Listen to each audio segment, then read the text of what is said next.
നമസ്കാരം. Hari Vijay official YouTube ചാനലിലേക്ക് ഹാർദവമായ സ്വാഗതം. ഇന്നത്തെ ടോപ്പിക്ക് പൂയം നക്ഷത്രത്തിൻ്റെ പൊതുലക്ഷണങ്ങളാണ്.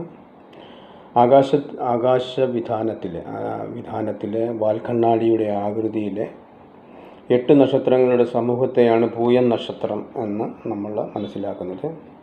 ഈ പൂയം നക്ഷത്രത്തിൻ്റെ കാല് ഉണ്ടെന്ന് നമ്മൾ പറയപ്പെടുന്നു.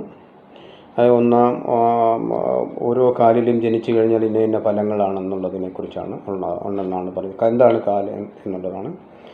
അപ്പോൾ ഒരു നക്ഷത്രം തുടങ്ങിക്കഴിഞ്ഞാൽ ആ നക്ഷത്രത്തിൻ്റെ തുടക്കം എവിടെ നിന്നാണോ അവിടം മുതൽ 4 മണിക്കൂർ വരെ ഉള്ളതിനെ ഒന്നാം പാദമെന്നും അടുത്ത 4 മണിക്കൂറിനെ രണ്ടാം പാദമെന്നും അങ്ങനെ 4 പാദം വരെ ആണ് ഇതിനെ കാൽക്കുലേറ്റ് ചെയ്ത് വെച്ചിരിക്കുന്നത്.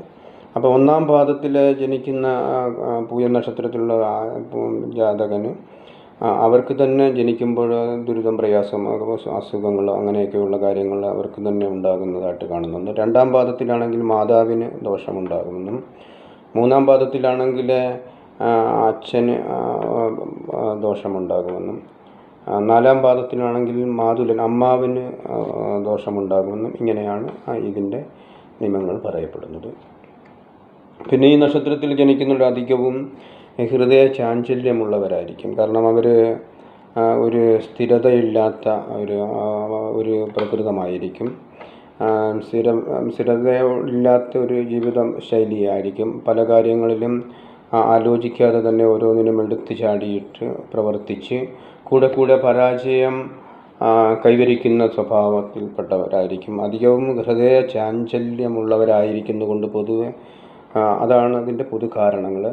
പൊതുവിജ്ഞാനങ്ങളിലും ബുദ്ധികൂർമ്മതയിലും ഗ്രഹണശക്തിയിലും ഇവർക്ക് വളരെയധികം സാധിച്ചു നിൽക്കുന്നവരായിരിക്കും. എന്നാൽ എല്ലാ കാര്യങ്ങളും തൻ്റെ കാര്യങ്ങളിൽ പ്രാധാന്യം കൽപ്പിച്ചുകൊണ്ട് ഇവർ പ്രവർത്തിക്കുന്നവരായിരിക്കും.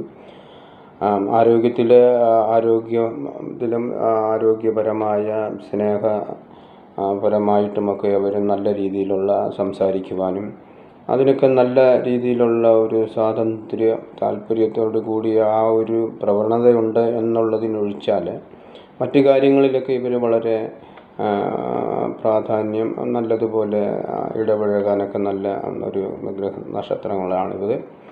മറ്റുള്ളവരെ ദ്രോഹിക്കുകയോ മറ്റുള്ളവർക്ക് ദോഷം വരുന്ന രീതിയിൽ പ്രവർത്തിക്കുകയോ ഒന്നും ചെയ്യുന്നതിനോട് അവർക്ക് താല്പര്യമില്ല.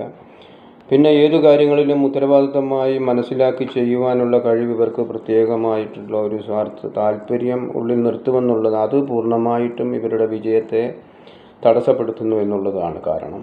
18 വയസ്സിനും 32 വയസ്സിനും ഇടയിലെ ഗുണദോഷ മിശ്രമായിട്ടുള്ള ജീവിത സാഹചര്യങ്ങളാണ് ഇവിടെ. വസ്ത്രാലങ്കാരങ്ങളിലെ ചില പ്രത്യേകതകളൊക്കെ ഇവരിലുണ്ട്.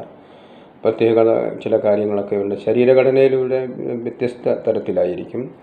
ഇവരിലെ കാലുകൾ കുറഞ്ഞ് മെലിഞ്ഞ രീതിയിലുണ്ടായിരിക്കുന്നു. അരക്കെട്ടുകൾ അതെല്ലാം അരയുടെ ഭാഗത്തോ മുഖത്തോ ചില മറുകുകൾ കാണപ്പെടുന്നതായിട്ടുള്ള ഇതിൽ പറയപ്പെടുന്നുണ്ട്. പിന്നെ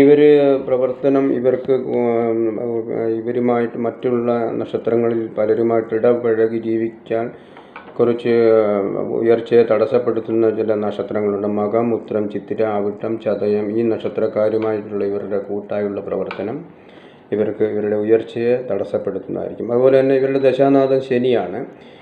ശനിദശ അവർ ജനിച്ചു കഴിയുമ്പോൾ അതിൽ 10 വർഷം ശനി ഉണ്ടാവും.